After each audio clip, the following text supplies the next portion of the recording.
Shalom, selamat malam Bapak Ibu yang terkasih di dalam Kristus. Selamat pagi bagi Bapak Ibu yang stay di Amerika dan selamat siang menjelang sore bagi Bapak Ibu yang stay di Jerman. Selamat bertemu kembali pada kelas pembelajaran firman Tuhan di Sema Adonai pada hari Jumat 19 April 2024. Yang malam ini kita akan belajar tentang materi teologi proper ya Bapak Ibu, dan ini sudah masuk sesi yang ke-12. Dan tema malam ini adalah ketetapan Allah. Dan yang menjadi narasumbernya seperti biasa adalah Pak Pendeta Daniel Palungan. Baik Bapak Ibu sekalian, sebelum kita mulai kelas pembelajaran kita, maka kita akan membukanya dengan doa terlebih dahulu yang akan dipimpin oleh Ibu Christine. Ya, dipersilakan Ibu Christine. Mari kita bersatu dalam doa. Puji syukur dan panjatkan kehadirat-Mu ya Bapa atas semua kasih karunia yang telah Engkau berikan kepada kami.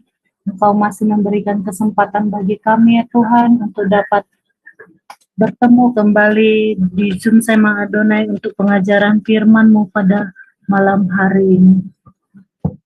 Tuhan Yesus, biarlah Engkau yang memberkati pada malam hari ini pengajaran firman, terutama buat hamba-Mu Tuhan. Engkau urapi dan Engkau semakin pakai beliau untuk lebih lagi Tuhan, terutama dalam pelayanan dan keluarganya.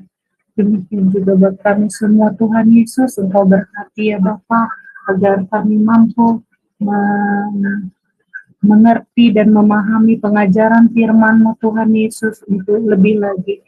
Bapa, kami ingin serahkan seluruhnya kehidupan kami dan juga pengajaran firman ini hanya ke dalam tangan-Mu. Terpujilah nama-Mu Tuhan, Engkau berkati juga seluruh perangkat yang kami gunakan dan juga internet kami agar pengajaran firman-Mu pada malam hari ini tidak akan pernah terputus.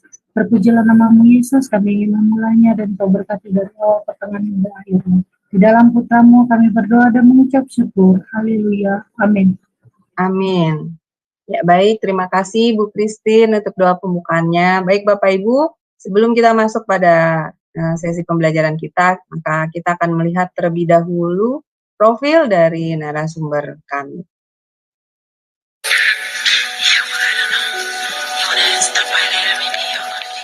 Salam semua, pada kesempatan yang berbahagia kali ini, Sema Adonai akan memperkenalkan pengajar kita, yakni Bapak Pendeta Daniel Palungan. Dan berikut adalah profil singkat dari beliau. Bapak Pendeta Daniel Palungan, MIS MTH Demin, lahir di Tanah Toraja 10 Februari tahun 1960. Pendidikan Teologi, PGAK Seminari Bentel, Jakarta, mulai tahun 1981 hingga tahun 1984. FTII Jakarta, Teologia, mulai dari tahun 1996 hingga tahun 2000. FTII Jakarta, S2 Misiologi, dari mulai tahun 2000 hingga tahun 2002. FTT Antioquia, TCIST, S2 Sistematik Teologi, dari mulai tahun 2001 hingga tahun 2003. FTT Berkat di Ministry tahun 2002 hingga tahun 2004. Pelayanan Gembala GBI Jemaat Tola Gracia Ciledug, Tangerang. Ketua Bidang Teologia GBI Wilayah 6 DPD Banten, mulai tahun 2015 hingga tahun 2023. Pendiri dan Ketua NCT Shalom Nusantara, mulai tahun 2001 hingga tahun 2013. Pendiri dan terlibat di DCO sejak tahun 2021. Gembala di Sema Adonai Ibadah Online. Karya menulis buku Kingdom Speaker. Pedoman praktis menggali Alkitab. Ya, baik Bapak Ibu, tadi sekilas adalah profil dari narasumber kami, yaitu Pak Pendeta Daniel Palungan ya. Nah, baik saya akan menyapa terlebih dahulu narasumber kami ya. Shalom, selamat malam Pak Daniel. Selamat malam Bu Eling, selamat malam teman-teman sekalian. Ya, bagaimana Pak kabarnya? Semoga selalu sehat dan luar biasa ya Pak. Amin. Iya, sehat ya, puji Tuhan. Amin, ya baik.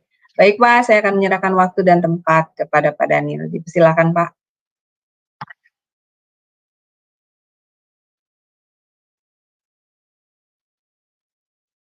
Nah, selamat malam saudara yang saya kasihi dalam Tuhan Yesus. Kita bertemu kembali di dalam kelas kita yang diberkati Tuhan.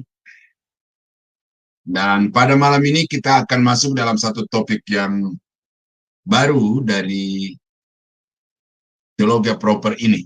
Ya, kalau minggu yang lalu atau sebelumnya juga kita sudah membahas tentang keesaan dan kejamakan Allah.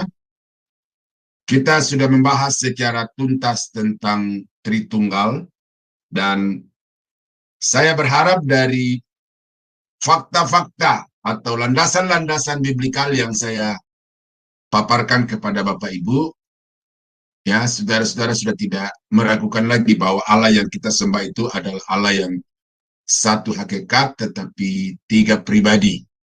Ya, itu penting karena perdebatan antar hamba Tuhan sekarang itu salah satu yang sering dibahas dan menimbulkan pro kontra adalah masalah Tritunggal.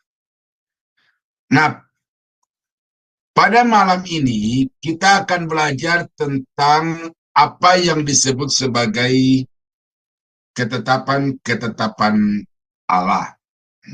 Ya. Poin penting yang saya mau dahulukan dari sini adalah poin ini akan memperjelas kepada Bapak Ibu bahwa sesungguhnya di dalam Alkitab itu tidak ada takdir. Ya, tidak ada takdir. Jadi kekristenan tidak mengimani dan tidak boleh mengimani adanya takdir. Ya. Ini yang seringkali juga, dan itu keyakinan yang lain bisa saja dan itu sah bagi mereka, tetapi bagi orang-orang Kristen dan khususnya saudara-saudara yang mengikuti kelas ini, saudara harus membuang pemikiran itu karena Tuhan tidak pernah menetapkan untuk sesuatu yang buruk. Ya, jadi karena itu maka pada malam ini kita akan melihat apa sih ketetapan Tuhan itu, ya. Nah, yang kedua adalah bahwa peristiwa-peristiwa yang terjadi di bawah kolong langit ini bukan sesuatu yang ujuk-ujuk, sekonyong-konyong atau tiba-tiba. Tetapi apa yang terjadi di bawah kolong langit ini adalah suatu rangkaian dari penetapan Allah, rancangan Allah yang telah ditetapkannya itu sebelum dunia dijadikan. Oke, jadi itu dua hal yang Bapak Ibu perlu ketahui dari pelajaran ini, bahwa takdir itu tidak ada. Tuhan tidak mentakdirkan orang untuk celaka, untuk ditimbun tanah longsor, untuk terbakar di dalam api yang berkobar-kobar. Dan bahwa apa yang terjadi juga itu, tanah longsor, bencana, dan lain sebagainya, itu bukan sesuatu yang terjadi tanpa alasan. Ya. Dan bukan di luar dari pengetahuan Tuhan. Ya, sekali lagi bukan di luar dari pengetahuan Tuhan, tetapi bukan rancangan Tuhan. Ya, oke. Nah, apa yang dimaksud dengan ketetapan itu? Ketetapan Allah dapat didefinisikan sebagai rencana-rencana abadi, ya, rencana-rencana abadi Allah yang dilandaskan pada pertimbangan kebijaksanaan atau dalam kaitannya dengan sifat-sifat itu kemahatauan, kekudusan, dan kekekalan serta kemahakuasaannya. Nah, jadi ada beberapa aspek di situ yang mempengaruhi terwujudnya satu penetapan. Dan karena terlibat aspek-aspek Allah yang dari berbagai sisi atau sifat-sifat itu, maka untuk bisa mengambil satu kesimpulan nanti, saudara tidak boleh hanya melihat pada satu sisi. Ya. Nah, ada kemahatauan, ada kekudusan, ada kekekalan, dan ada kemahakuasaan. Ya, ini perlu kita bahas satu demi satu ini. Yang pertama adalah bahwa ketetapan itu merupakan rencana abadi Allah. Jadi sejak dari kekal, sebelum dunia diciptakan, Allah itu sudah punya satu roadmap atau blueprint apa yang akan terjadi sepanjang sejarah umat manusia atau sepanjang sejarah bumi yang telah rusak ini. Ya, jadi apa yang terjadi di bawah kolong langit ini itu rangkaian peristiwa-peristiwa yang saling mendasari tetapi juga saling mengakibatkan, merupakan akibat. Nah, ia tidak membuat rencananya atau mengubah rencananya yang sudah ada menurut perkembangan sejarah manusia. Nah, jadi ini perlu bahwa ia tidak berencana itu sesuai dengan situasi perkembangan sejarah manusia. Ya. Tetapi sejarah manusia itu justru mengikuti apa yang telah dirancang oleh Tuhan berdasarkan kemahatauannya tadi itu.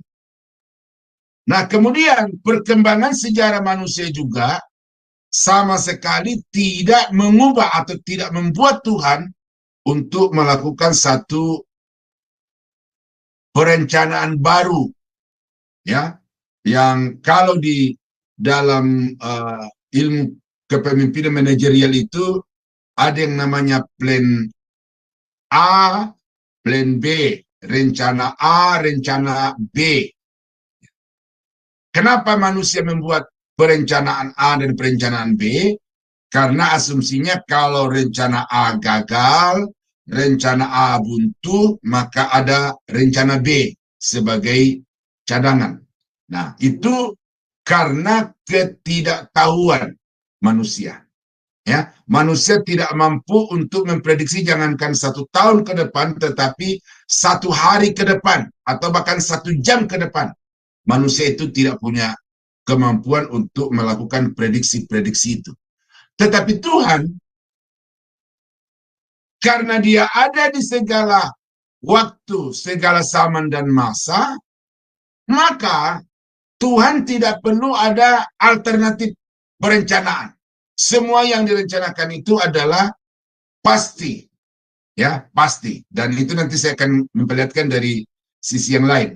Yang pertama dari saya sampaikan adalah bahwa Tuhan itu di dalam kemahatauannya dia merencanakan segala sesuatu dengan sempurna, dan karena itu dilakukannya untuk sampai kepada kekekalan. Ya. Saya baca ayat ini dulu ya. Mazmur 33 ayat yang ke-11. Tetapi rencana Tuhan tetap selama-lamanya, rancangan hatinya turun-temurun. Jadi apa yang sudah dirancang oleh Tuhan itu tidak bisa dirubah-rubah. Ya. Sekilas tadi saya ketemu di YouTube secara tidak sengaja, bahwa ada proyek jalan tol zaman Soeharto itu ditinggalkan oleh investor. Nah, karena itu maka proyek itu tidak terlaksana sampai hari ini. Jadi, kemudian ada perubahan-perubahan. Zaman SBY juga begitu. Apa yang dirancangkan SBY tidak tercapai, lalu kemudian dilakukan satu perencanaan ulang oleh pemerintah berikutnya. Tetapi Tuhan tidak begitu. Karena rencana Tuhan itu tidak hanya 5 tahun ke depan, 10 tahun ke depan, atau repelita menurut istilah zaman Orde Baru. Tetapi perencanaan Tuhan, penetapan Tuhan itu adalah bersifat kekal. Ya, itu yang pertama. Ketetapan-ketetapan tersebut didasarkan pada pertimbangan Allah yang bijaksana. Ini paling bijaksana, ini saya coret dulu karena khawatir ada salah tafsir, ya.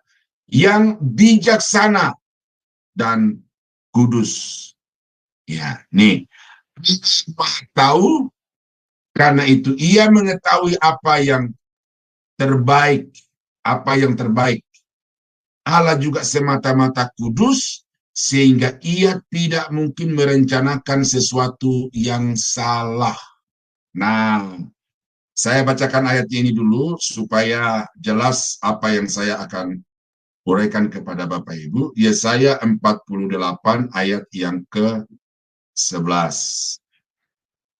Aku akan melakukannya oleh karena aku sendiri, sebab masakan namaku akan dinajiskan. Ya. Jadi apa yang Tuhan sudah rancangkan itu tidak akan mungkin bisa dibatalkan. Karena apa? Karena Dia Allah yang Maha Kudus. Aku tidak akan memberikan kemuliaanku kepada yang lain. Nah, jadi saudara, kita melihat di sini bahwa rancangan Tuhan itu tidak bisa dibatalkan karena satu sisi Dia adalah Allah yang kudus. Kalau sampai Dia mengingkari satu rancangan atau rencananya, maka sifat kemahakudusan itu menjadi hilang. Ya, itu Bapak Ibu perlu pahami, karena itu Tuhan tidak akan pernah membatalkan apa yang Dia sudah rancangkan itu. Yang kedua, dari sisi kekudusan ini, nanti akan muncul lagi di poin berikutnya, bahwa karena Allah itu kudus, maka tidak mungkin Dia akan merancangkan sesuatu yang buruk, yang jahat, yang berdampak tidak baik kepada makhluk ciptaannya, khususnya kepada manusia. Nah, ini saudara, saya perlu pertegas ini untuk menjelaskan kepada Bapak Ibu bahwa dosa,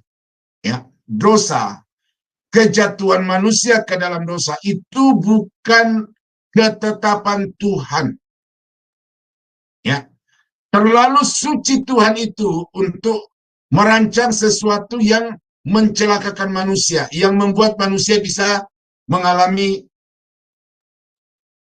kebinasaan.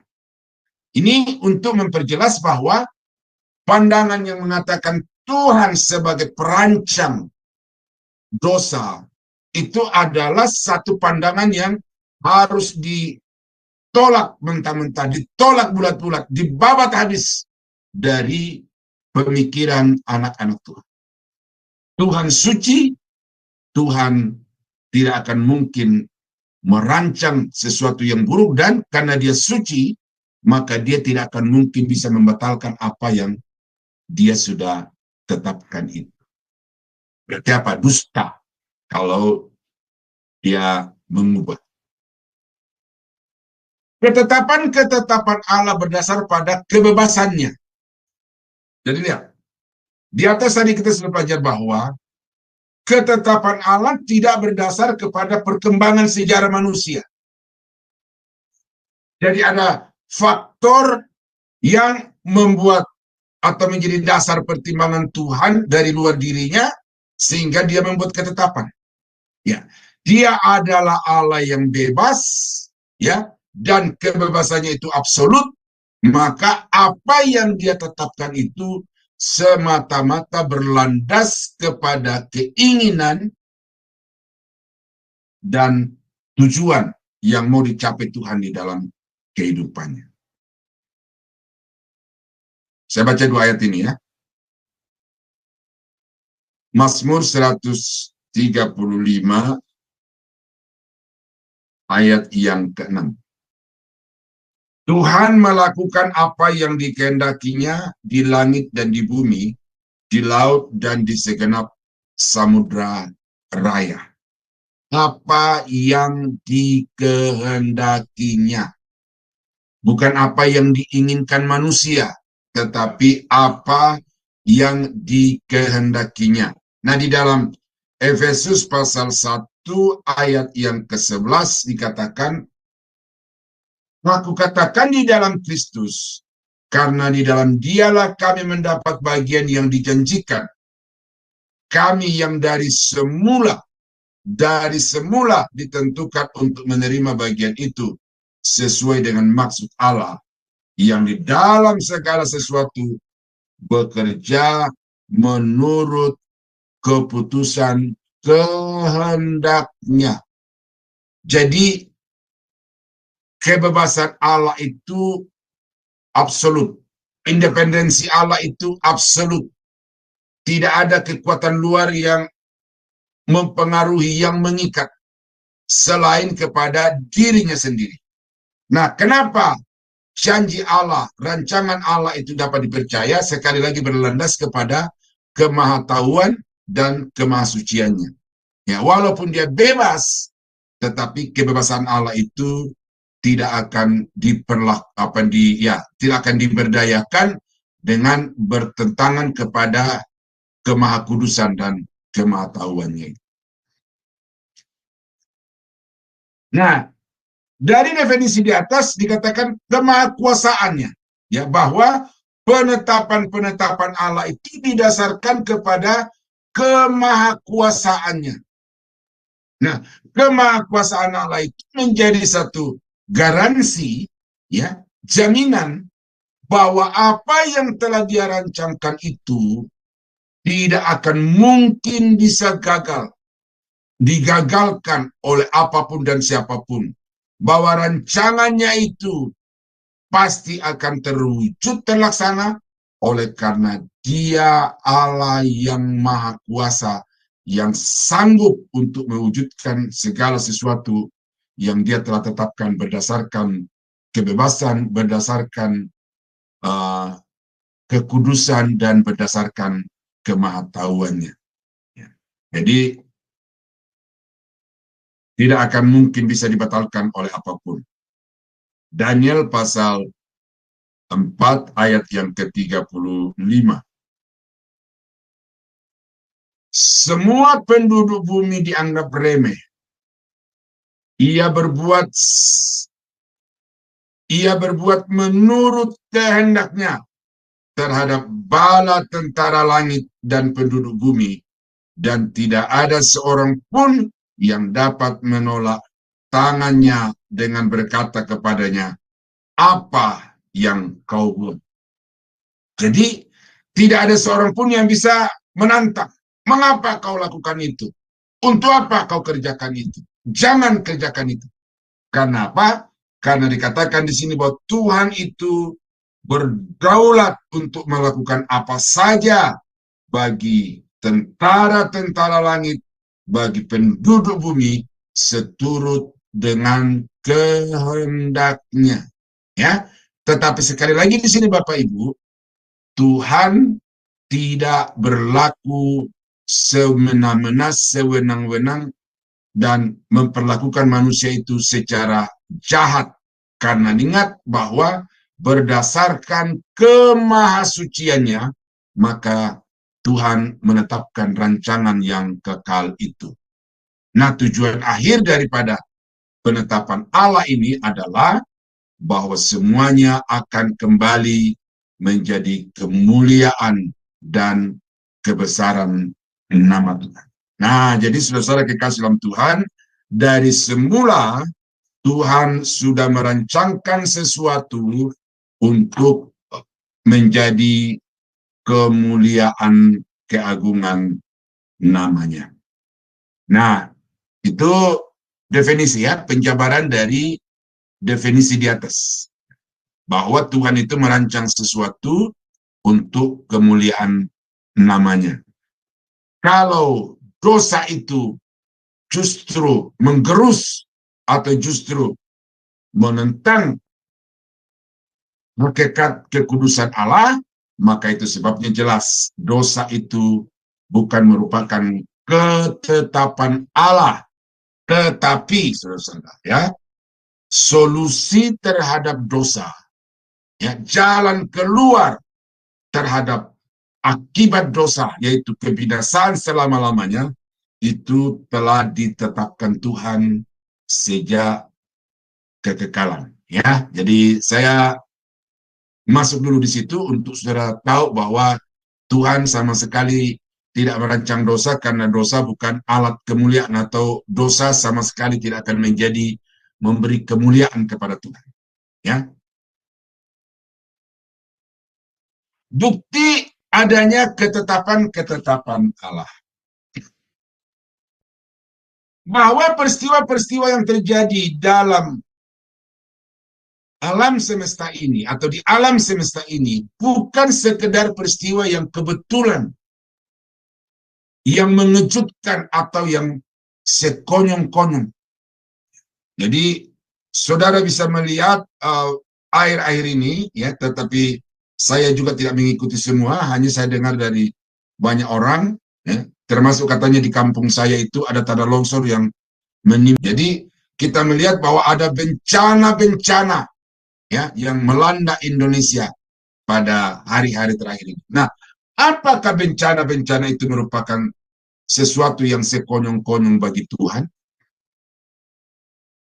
Apakah Tuhan yang merancang bencana-bencana itu? Nah, sekali lagi, saudara, Tuhan bukan perancang bencana, tetapi bencana telah terjadi. Nah, kalau begitu apa yang merupakan ketetapan Tuhan dari bencana-bencana itu? Nah, kalau kita kaji bahwa bencana-bencana yang terjadi seperti sekarang ini di berbagai tempat, seperti tanah longsor, seperti banjir, dan lain sebagainya, itu adalah akibat dari bencana alam. Kenapa bencana alam terjadi? Oleh karena alam ini salah kelola. Salah kelola.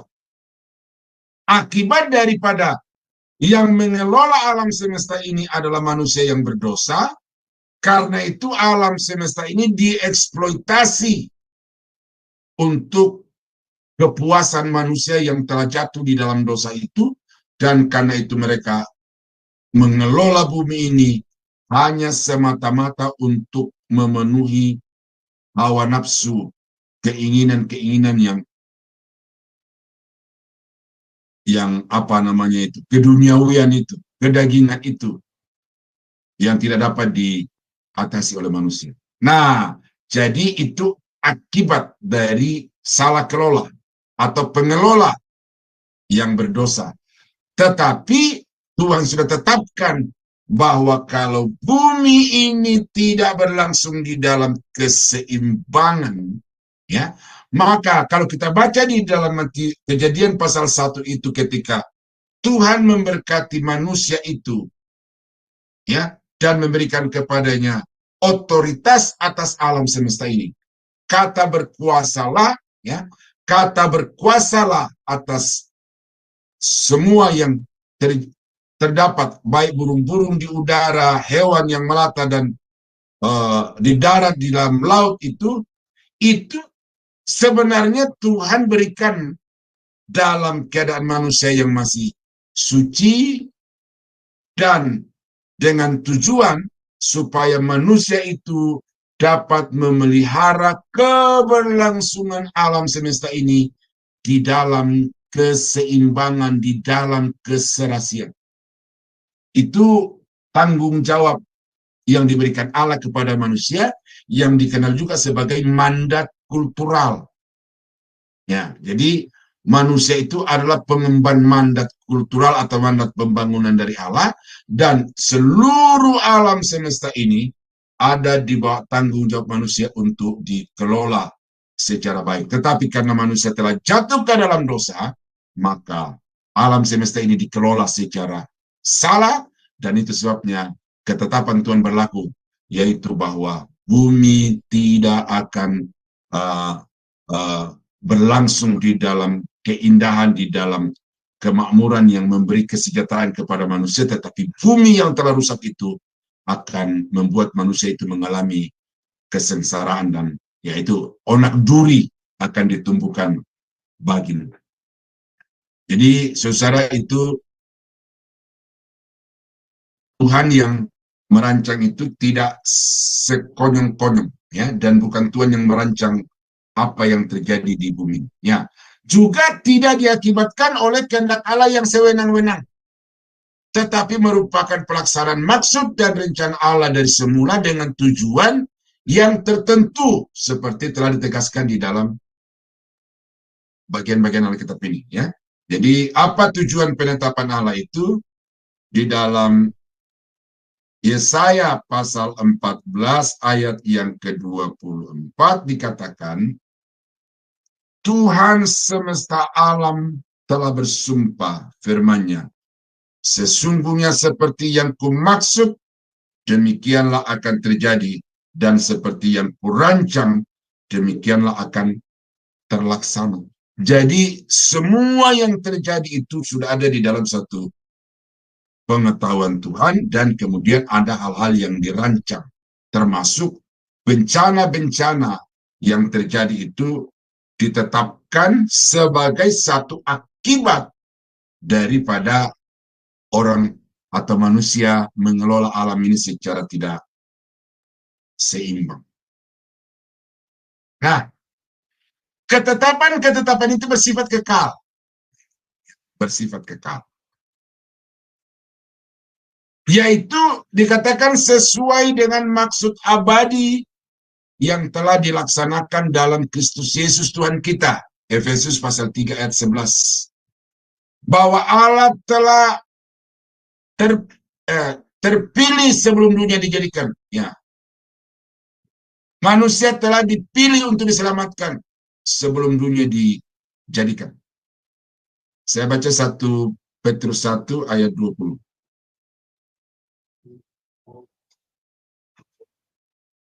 Ya. Yang telah dipilih sebelum dunia dijadikan, tetapi karena kamu, ia baru menyatakan dirinya pada zaman akhir ini. Nah, ia di sini adalah Kristus. Ya. Jadi rancangan kebaikan yang ditetapkan Tuhan untuk manusia dengan menciptakan manusia itu tanpa dosa, dengan memberikan kepada manusia itu kehendak bebas dengan maksud supaya manusia mempergunakan kebebasan itu untuk berbakti, untuk beribadah, untuk mendedikasikan diri kepada Tuhan. Tetapi karena manusia mempergunakan kebebasan itu secara salah, maka akhirnya manusia itu mengalami dampak buruk dari pilihan berdasarkan kehendak bebas itu. Nah, Tuhan tahu itu sebelum dia menciptakan manusia, dan karena Tuhan tahu apa yang akan terjadi dalam kehidupan manusia itu, maka sedari kekal juga Tuhan sudah menetapkan bahwa Yesus harus datang ke dalam dunia ini dalam rupa manusia untuk menjadi penebus, menjadi solusi bagi dosa-dosa yang telah diperbuat oleh manusia itu. Ya. Ini ada beberapa ayat juga. Saya baca dulu 2 Timotius 1 ayat yang ke-9.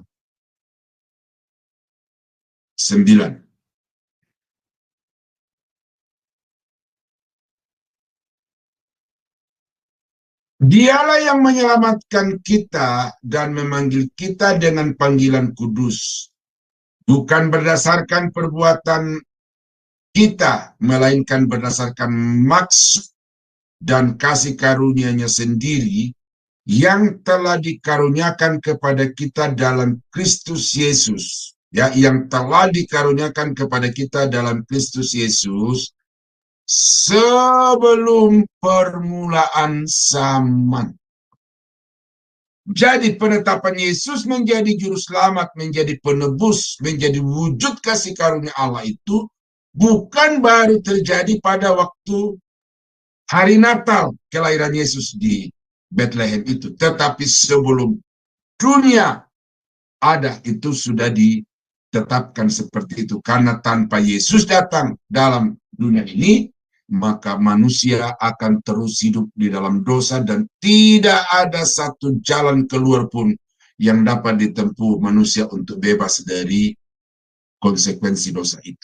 Maka Yesus dirancang dari semula untuk datang menjadi pembebas atau penebus bagi umat berdosa.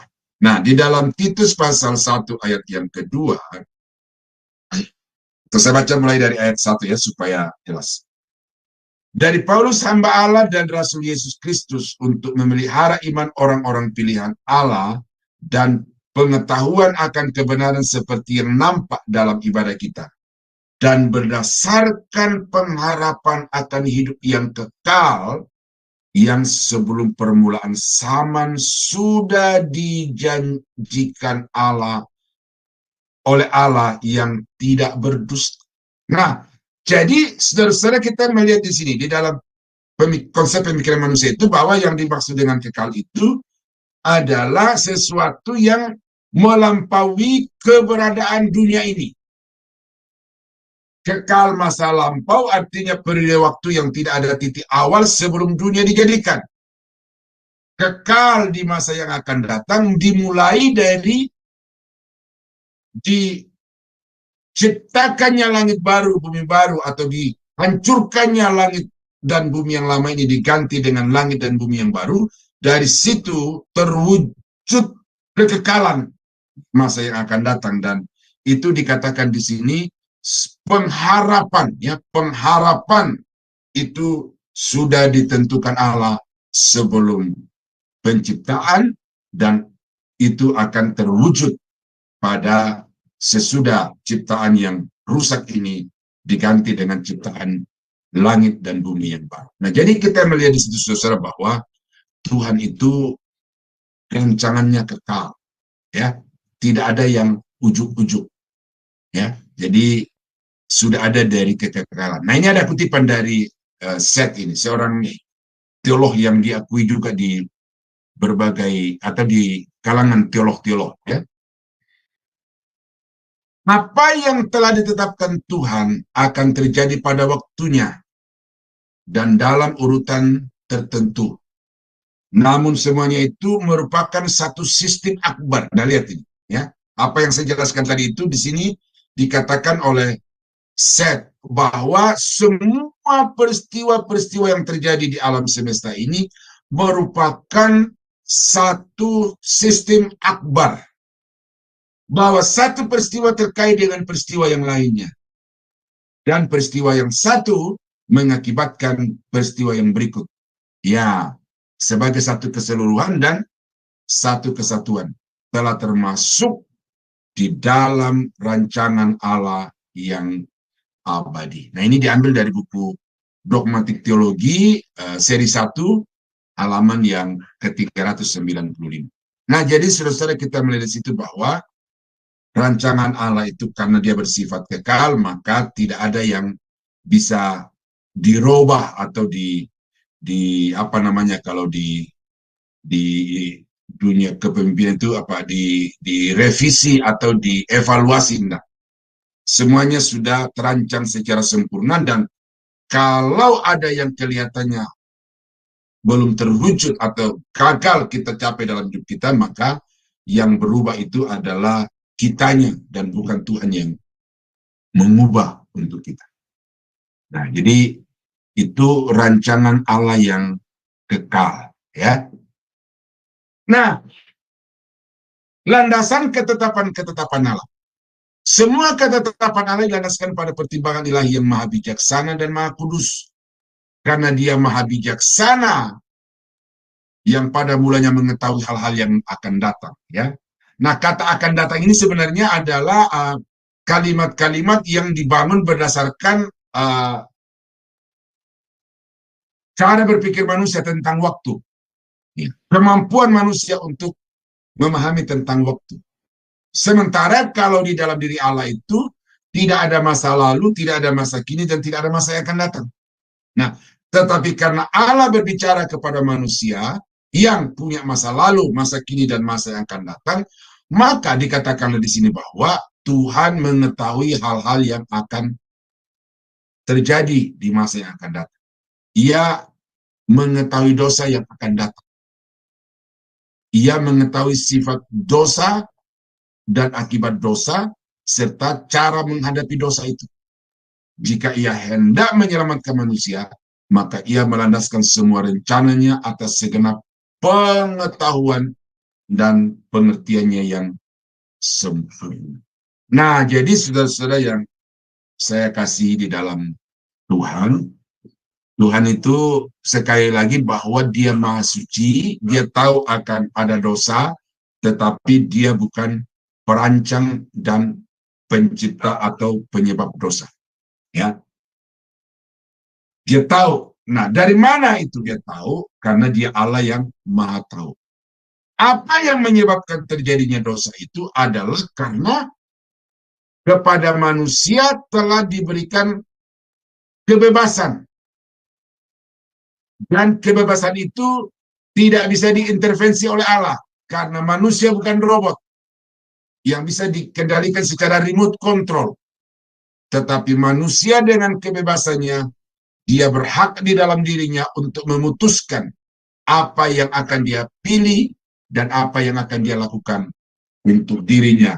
Nah, jadi saudara-saudara yang kekasih di dalam Tuhan, saya tegaskan ini berulang-ulang karena masalah asal dosa ini juga menjadi perdebatan di kalangan hamba-hamba Tuhan. Dia maha suci, dan karena itu dia tidak merancangkan sesuatu yang buruk. Karena ia maha kudus dan tidak mungkin bersikap likasi atau tidak adil, maka Allah dapat membuat segala rencananya sesuai dengan apa yang sungguh-sungguh benar adanya. Allah bisa tetap kasih, tetapi pada saat yang sama ia juga adil. Nah, ini saudara perlu pikirkan ini. Ada orang berkata, katanya Tuhan baik. Tetapi kok dia mengizinkan hal-hal yang buruk terjadi di dalam kehidupan manusia.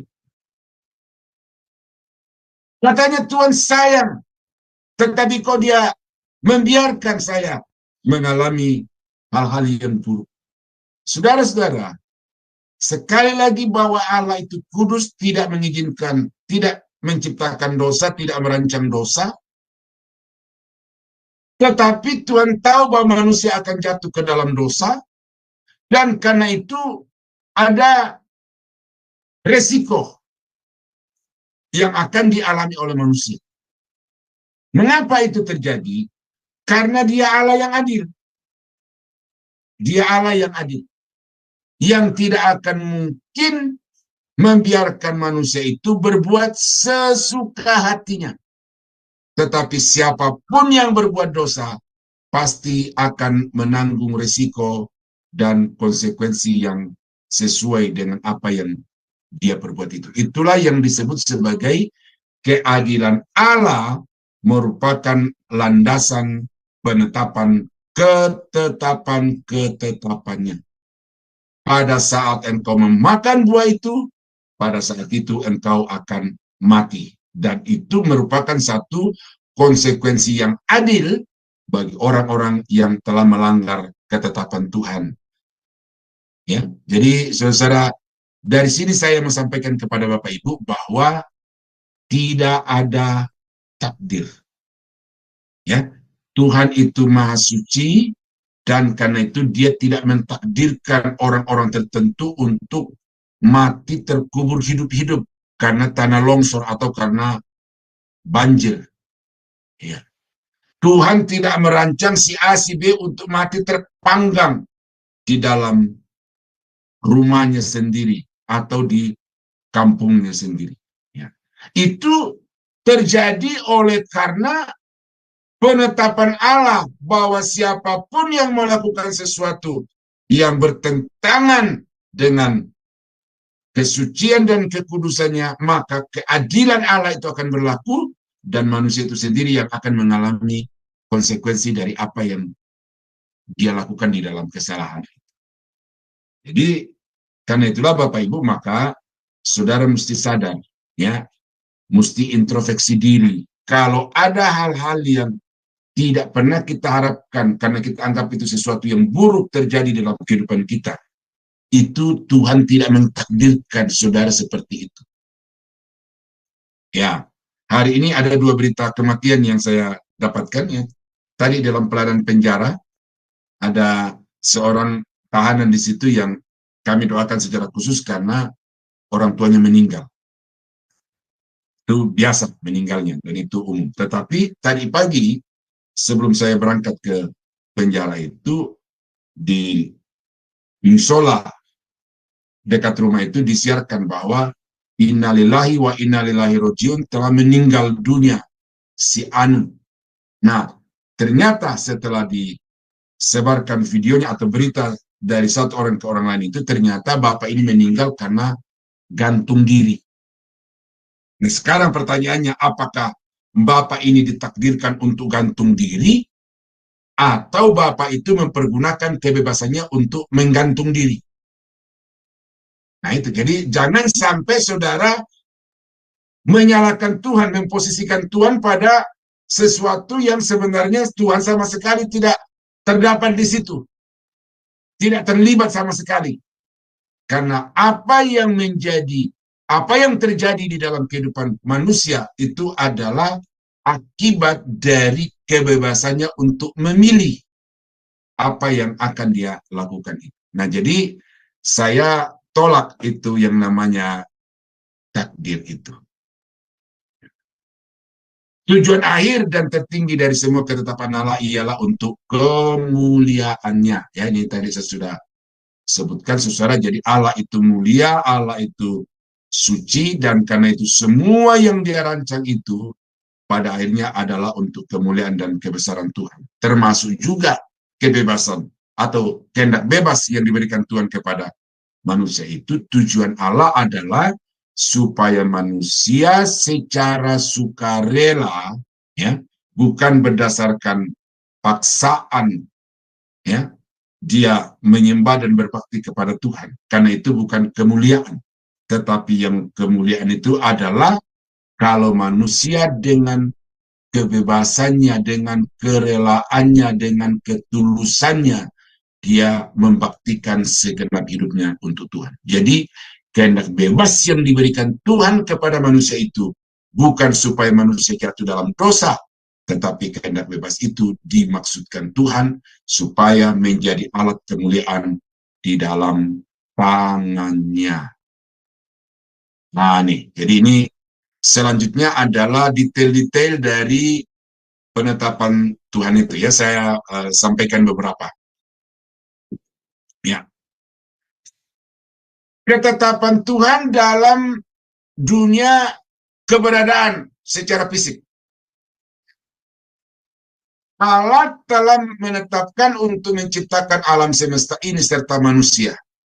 Itu karena sudah ditetapkan, maka tidak akan mungkin untuk dibatalkan rencana penciptaan alam semesta dan juga manusia, yang walaupun di dalam kematahuan Allah itu akan melanggar ketetapan Tuhan. Tetapi karena itu sudah ditetapkan, maka semuanya harus berlangsung sesuai dengan rencana dan seterusnya. Nah, detail-detailnya ada, Bapak Ibu. Allah telah menetapkan untuk terjadinya kelompok-kelompok masyarakat atau bangsa-bangsa berdasarkan kesamaan bahasa di bawah kolong langit ini. Itu saudara bisa melihat bahwa kemudian ada bangsa-bangsa yang berbeda satu dengan yang lain, dan itu merupakan satu penetapan Tuhan akan terjadinya bangsa-bangsa itu. Tuhan menentukan musim-musim. Jadi apa yang terjadi? Ada musim hujan, ada musim panas. Ya, kalau dunia bagian khatulistiwa itu mengenal 2 musim, tetapi di daerah-daerah seperti Eropa, Amerika itu mengenal 4 musim gitu. Nah, semua itu adalah ketetapan Tuhan bagi bangsa-bangsa itu. Jadi bukan kemauan manusia. Ya. Dan untuk apa penetapan musim-musim itu? Sekali lagi adalah untuk keberlangsungan alam semesta, dalam arti makhluk-makhluk tumbuh-tumbuhan yang akan berujung kepada kesejahteraan manusia. Tetapi ketika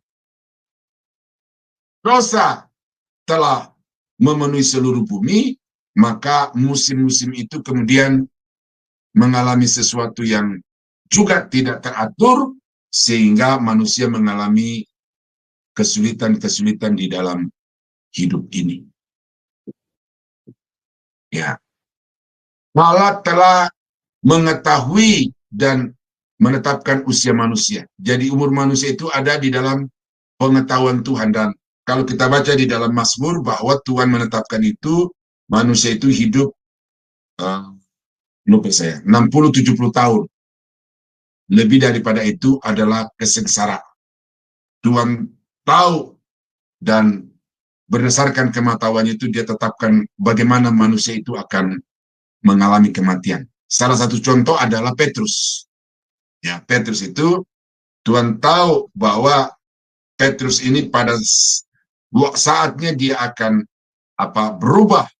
Artinya tidak akan menjadi orang yang labil, tidak akan menjadi orang yang suka menyangkal, mudah menyangkal, tetapi dia akan mengalami kepenuhan dari Roh Kudus, dan dia akan menjadi seorang yang militan, dan sampai kepada cara matinya juga itu sudah ada di dalam penetapan dan kematahuan dan penetapan Tuhan. Dan itu kita ketahui bagaimana Petrus itu dengan kerelaan hatinya minta kepada algojo.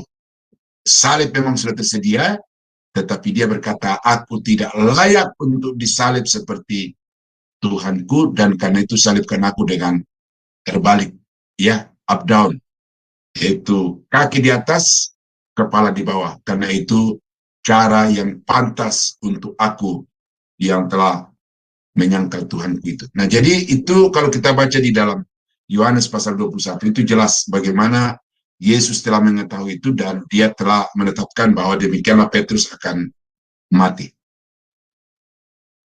Hal lain yang juga telah ditetapkan oleh Allah sehingga termasuk di dalam rencana dan tujuan Allah adalah fungsi-fungsi dan peristiwa-peristiwa alam. Ya, jadi alam itu fungsinya apa? Nah, kalau ada peristiwa-peristiwa yang terjadi, itu apa tujuan Tuhan? Ya, sekilas dalam gurauan tadi itu dengan ibu-ibu tetangga, karena mereka melayat kepada yang meninggal itu, saya berkata kepada mereka, ini peringatan bagi ibu-ibu supaya jangan berbuat jahat kepada suami. Karena suaminya yang meninggal itu diusir dari rumah, lalu akhirnya dia mengembara dalam usia yang sudah 70 tahun lebih. Nah, jadi apa tujuan ibu-ibu melihat itu? Adalah supaya mereka belajar bahwa mereka harus memperlakukan suami itu secara benar, dengan penuh kasih dan penuh cinta. Jangan menyia-nyiakan. Nah, lalu apa yang terjadi dengan bencana-bencana alam itu? Ini adalah peringatan. Memperingatkan kita bahwa kita manusia itu harus menjaga kelestarian alam ini, dan juga berpikir secara bijaksana supaya jangan sampai kita mengeksplorasi alam semesta ini semata-mata untuk kepentingan diri kita sendiri, dan kita sama sekali tidak pernah peduli kepada keberlangsungan alam itu.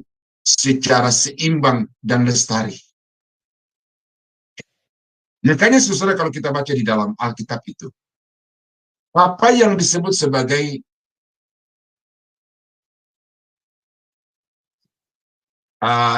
agak lupa ini Bapak Ibu, apakah setiap tahun yang ke-7 bumi itu tidak boleh dikelola?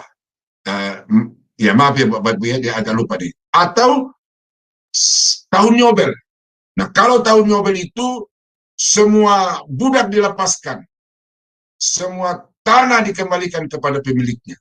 Nah, pada masa-masa di mana bangsa Israel diperintahkan oleh Tuhan untuk jangan mengelola tanah itu sama sekali. Biarkan tanah itu mengelola dirinya sendiri. Jangan mengeksploitasi kekayaan bumi itu secara terus-menerus, tetapi beri kesempatan kepada bumi untuk merefresh dirinya sendiri. Nah, jadi saudara, Tuhan punya ketetapan bagaimana mengelola alam ini sehingga berlangsung di dalam keseimbangan, kelestarian yang berdampak kepada kebahagiaan manusia itu. Jadi kalau ada kerusakan-kerusakan yang terjadi, itu adalah akibat dari kesalahkelolaan yang dilakukan oleh manusia, dan bencana-bencana itu menjadi peringatan supaya manusia dapat bertanggung jawab di dalam mengelola alam ini. Nah, ketetapan dalam dunia moral. Ini mungkin saya akan nanti singgung di sini sedikit berkaitan dengan Kristen progresif, ya. Allah telah menentukan untuk memberi solusi terhadap akibat dosa, walaupun Allah bukan pencipta dosa dan Allah bukan menyebabkan adanya dosa itu. Namun berlandaskan pertimbangannya yang bijaksana dan kudus, Ia telah menetapkan untuk memberikan kebebasan kepada manusia yang mengakibatkan terjadinya kejatuhan ke dalam dosa. Hal itu terlihat di dalam ayat-ayat berikut ini. Nah, kemudian yang ditetapkan Tuhan bagi orang itu adalah satu, apa akibat daripada dosa itu, dan bagaimana Tuhan menetapkan untuk menyelamatkan manusia itu dari dosa.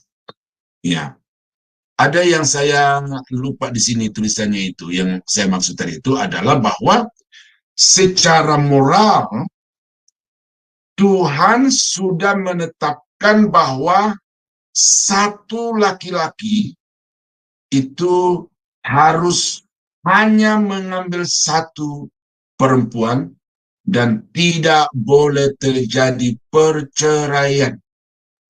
Nah, jadi yang dituduhkan oleh, saya nggak tahu apakah itu pendiri atau pendeta Kristen progresif di Indonesia, tetapi dia mengatakan bahwa Alkitab itu melanggar dirinya sendiri. Dia menetapkan untuk manusia satu laki-laki, satu perempuan, tetapi dia langgar sendiri dengan dia mengambil contoh Daud, punya istri tidak hanya satu dua, tetapi lebih dari itu. Jadi Alkitab ini tidak bisa dipercaya oleh karena apa? Karena Alkitab ini bertentangan di dalam dirinya sendiri.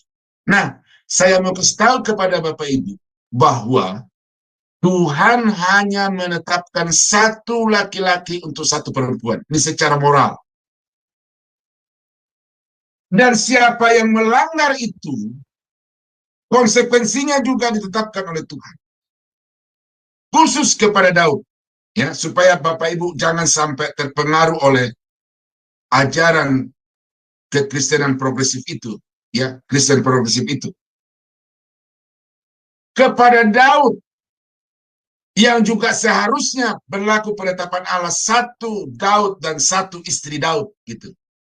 Tetapi karena Daud melanggar satu laki-laki, satu perempuan itu, maka apa yang Daud tuai di dalam hidupnya adalah dikatakan bahwa pedang tidak akan undur dari keluarga Daud sampai selama-lamanya. Nah, mengapa itu terjadi? Adalah karena Tuhan itu menetapkan akibat dari pelanggaran terhadap ketetapan Tuhan.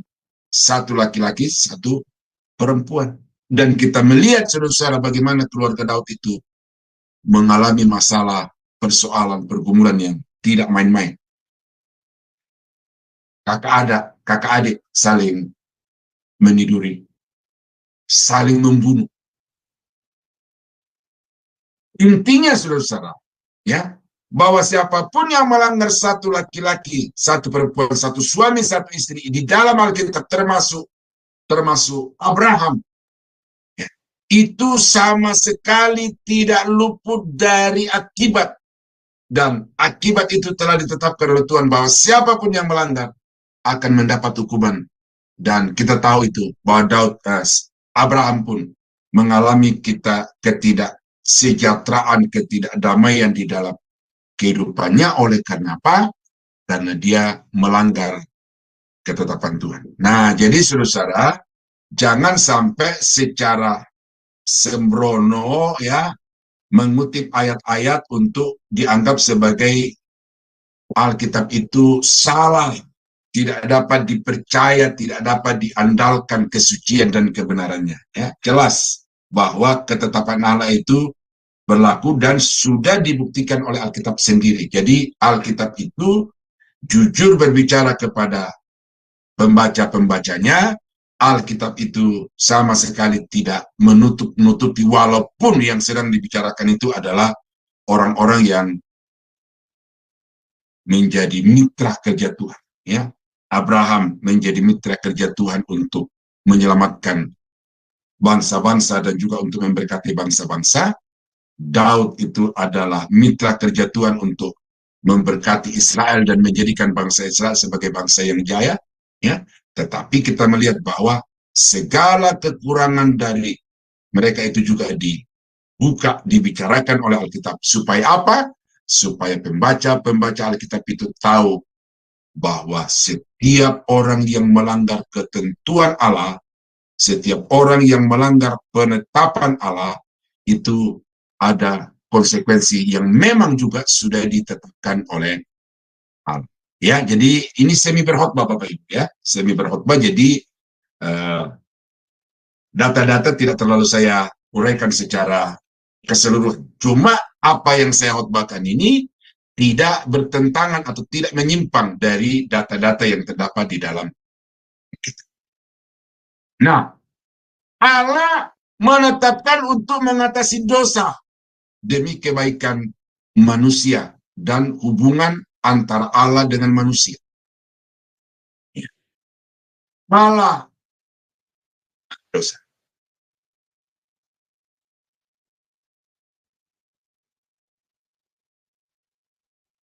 Oh, ini salah kalimat ini Bapak Ibu ya. Jadi Allah bukan perancang terjadinya dosa, ya itu jelas. Tetapi dosa terjadi oleh karena Allah memberikan kepada manusia itu kebebasan, ya kebebasan, kehendak bebas. Ya nanti kalimat ini saya perbaiki lagi, ya. Jadi Tuhan tidak merancang manusia berdosa, manusia berbuat dosa, tetapi Tuhan tahu manusia akan berbuat dosa dan karena itu maka Tuhan marah terhadap dosa, tetapi juga Tuhan telah menetapkan bagaimana mengatasi dosa itu. Ya.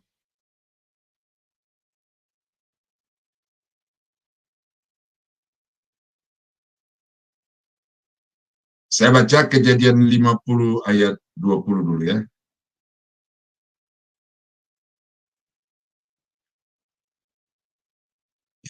Memang kamu telah mereka-reka yang jahat terhadap aku.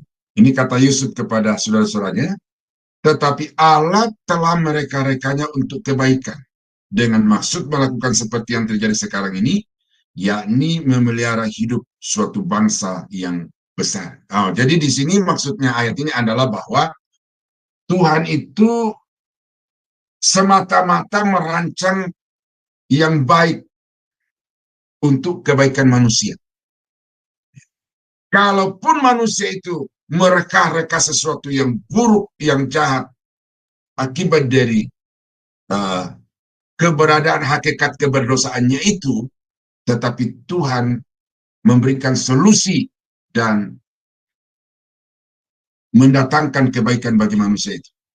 Ayat ini banyak dan saya mau lompat kepada bagaimana Yesus datang ke dalam dunia ini adalah sebagai satu solusi yang sempurna terhadap dosa yang dibuat oleh manusia. Dan karena itu siapa yang percaya kepada Yesus, maka dia akan dibebaskan dari hukuman dosa yang bersifat kekal selama-lamanya itu. Ya, Allah telah menetapkan untuk menyelamatkan manusia dari dosa. Pertimbangannya adalah manusia tidak berdaya untuk menyelamatkan dirinya sendiri karena keadaannya yang parah akibat dosa. Ya, jadi itu penetapan Allah bahwa manusia harus ditolong, manusia harus diselamatkan. Kalau saudara baca surat Paulus kepada jemaat di Roma, dia berkata, aku manusia celaka. Sekalipun di dalam rohku ada niat yang baik, di dalam jiwaku ada pengetahuan tentang yang baik dan yang buruk, dan aku ingin melakukan yang baik, tetapi kenyataannya yang ada padaku, yang aku lakukan adalah kejahatan, adalah dosa. Jadi siapakah yang bisa melepaskan aku dari tubuh maut ini? Di Roma pasal 7. Nah, kemudian dia berkata, syukur kepada Allah oleh Yesus Kristus Tuhan kita. Nah, jadi Yesus Kristus itu adalah solusi terhadap dosa yang dibuat oleh manusia itu. Nah, kalau saudara baca di dalam Efesus pasal 2 ayat 1 sampai ayat yang ketiga, saudara bisa melihat di situ dengan nyata bahwa sungguh manusia itu tidak punya daya di dalam dirinya untuk bisa melepaskan diri dari belenggu dosa dan penguasa-penguasa dunia. Bahkan mereka itu semakin cenderung untuk hidup di dalam dosa sekalipun ingin lepas dari dosa itu. Bahkan Paulus juga mengatakan, dahulu kami juga adalah orang-orang yang terhitung di antara orang-orang yang akan dimurkai oleh karena pikiran kami yang jahat, oleh karena perbuatan kami yang jahat.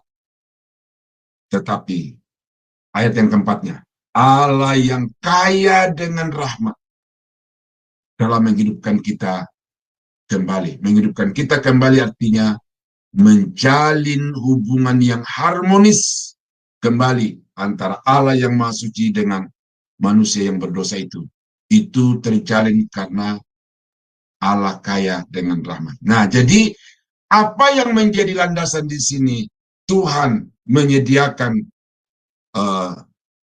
solusi terhadap dosa itu adalah karena manusia tidak mampu dan tidak ada sedikit pun potensi di dalam dirinya untuk menyelamatkan dirinya. Nah, karena itu manusia perlu ditolong karena Allah harus menjadi inisiator, prakarsa, dan juga pelaksana, ya, eksekutor dari penyelamatan atas orang-orang yang berdosa itu. Ya.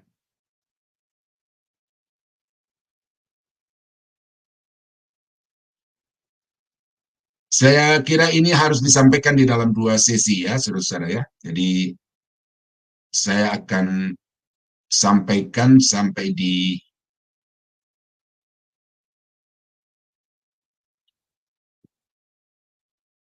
sini saja nih ya. Nah, Allah menetapkan untuk memberikan pahala kepada hamba-hambanya serta menghukum orang-orang yang tidak taat. Jadi itu ketetapan. Siapapun yang dalam hidupnya itu melakukan sesuatu yang baik, benar di hadapan Tuhan, Maka kepada orang-orang itu ada pahala, ada reward. Yang kalau kita baca secara terminologi eskatologi itu adalah ada mahkota-mahkota. Nah, mahkota itu merupakan pemuliaan dari Allah kepada orang-orang atau hamba-hambanya yang dengan setia melakukan hal-hal yang baik. Nah, itu yang ditetapkan Tuhan. Tetapi bukan Tuhan yang memaksa orang untuk harus melakukan yang baik dan tidak boleh melakukan yang buruk. Dia hanya memberikan rambu-rambu.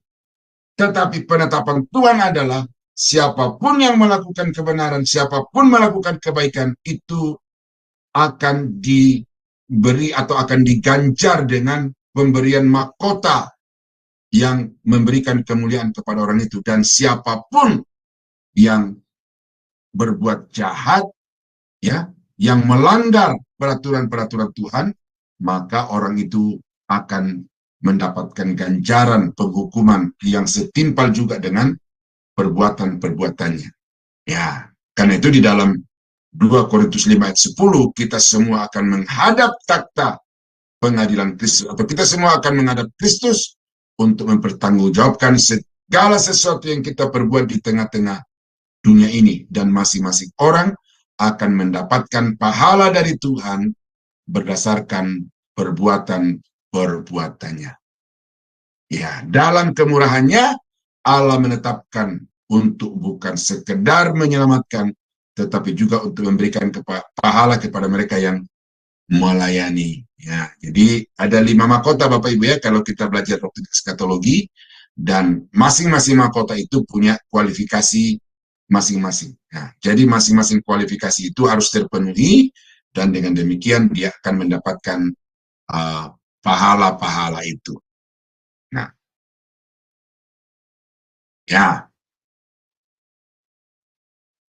Sebaliknya, karena sifatnya yang semata-mata adil dan kudus, Allah menetapkan untuk menghukum orang-orang fasik. Ini saya sampaikan dulu secara apa itu ya, tidak berdasarkan kepada tulisan ini.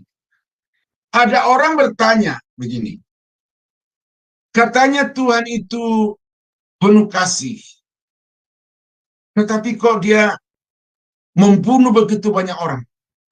Dia menyuruh orang untuk membunuh orang-orang yang lain.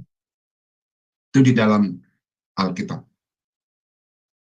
Katanya Tuhan itu suci, Tuhan itu kudus, tetapi kok dia melakukan kejahatan yang begitu keji dengan menyuruh membunuh orang-orang yang adalah manusia ciptaannya.